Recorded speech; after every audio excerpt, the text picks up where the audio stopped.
Hello guys, and welcome back to another video. This time we're playing Magneto, which is a game developed by Snepica Sudios, who is also the plugin developer for the Minecraft server.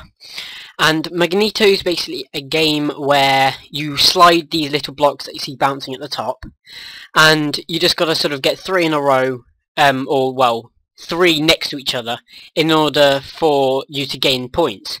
However, the only thing is, when two are touched together, you then can't move either of them because they're magnetic and they're stuck. And there is sound for this. I've just turned it off, mainly because it's quite loud. If I quickly let you listen to it.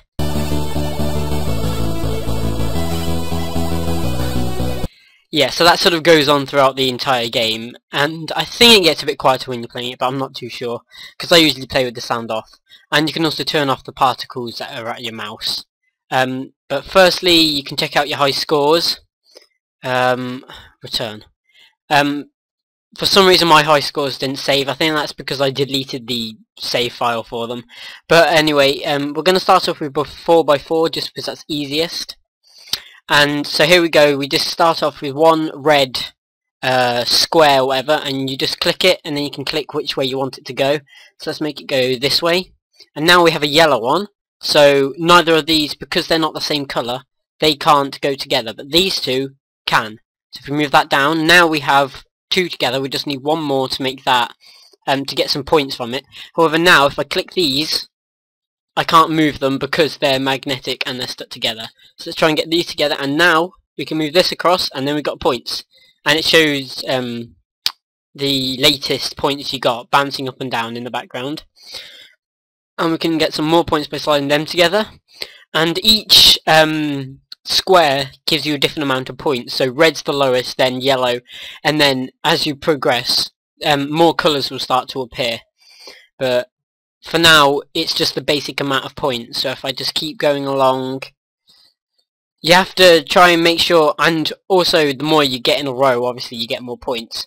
But you've got to try and make sure that you don't keep having two next to each other in a row like this, and you've got to plan ahead in your moves, because if you end up having being in the position where you have two sets of magnetic ones, then you're kind of stuck because you can't move any of the squares on the board anymore. And I was about to move that sideways, but I'm not going to, because then I couldn't move either of them. So let's do that. Let's try and move this one down to the bottom. Okay, now we can get 4, so we have 162 points right now, and also, even if it's like sideways and up, like an L, or a backwards L, you'll still get the points for it. So we're going to have to move this one all the way across to get anything. Okay, there we go, and let's do that, get some points there, and let's move this one all the way, we could just do that, let's do that, just because you get nice easy points. Let's move this all the way to the other end. Here we go. I'm going to move this across. Okay. Let's move that there and this to here. Get more points. Move this up. And then this sideways. And a normal L, even though it's sideways, that also counts. It's just basically if they're touching side by side, then it gives you the points. And now we have a new colour. So this is the orange one. And so now we have to pay attention to all the red ones, all the yellows, and all of the oranges, and obviously these won't match together, and one red just spawned next to those two, which meant that it gave us the points for it. So now we can get this one to here, and let's move this one down. Actually no, I'm not going to do that, just because it will be trapped from this one here. Let's do that. Oh, one spawned next to it. Let's move this one down to the bottom just so it's out of the way, and let's get this one across to the side to get those points, that one down, that across, and move this one all the way down to the bottom. And same with this, just so it's out of the way. Let's move the red one up, and move that one up, and that one up, that one across, this one down, this one down, and also it shows you your moves at the bottom. Yeah, I was just making sure the sound did play. I'm not sure if the particles actually do anything here, but it tells you your moves at the bottom. So I've done 84 moves currently, and your points are shown at the top, and it tells you how many points you get every time you mix two together.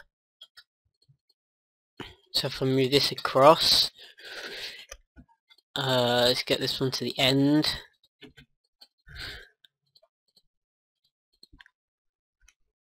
And I'm basically now just trying to make sure that, oh dear, I was going to move that one across, but I can't now, so I can't move either of those to either. Oh dear, we might die. Oh wait, there we go. We'll move this one down now. Okay, I thought I was going to die then. Oh, game failed. Oh, that's unlucky. So we ended up having an orange there, and then an orange spawned next to the orange, which meant we couldn't move it. And it tells you how many blocks were removed, your previous best score, your current score, the moves it took, and you can take a screenshot by pressing F2, which just saves an image of this. And then it tells you all the points for each block. So there are 1, 2, 3, 4, 5, 10 blocks. So red gives you 5, yellow 10, orange is 15, purple is 20, green is 25, grey is 30, pink is 35, blue is 40, white is 45, and black is 75.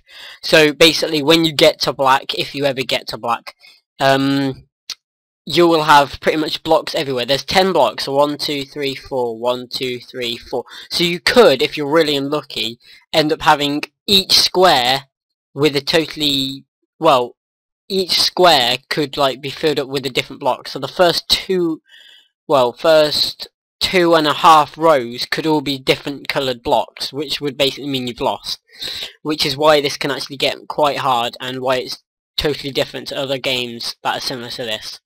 So obviously you have 5x5, which is more space. It could technically be easier, but I think the smaller the thing, the easier it is. And then you have 7x7, which is huge. Takes up most of the screen. But that's probably it for this video. Thank you guys for watching, and if you want to download it, the link will be in the description. So thank you guys for watching, and I'll see you in the next video.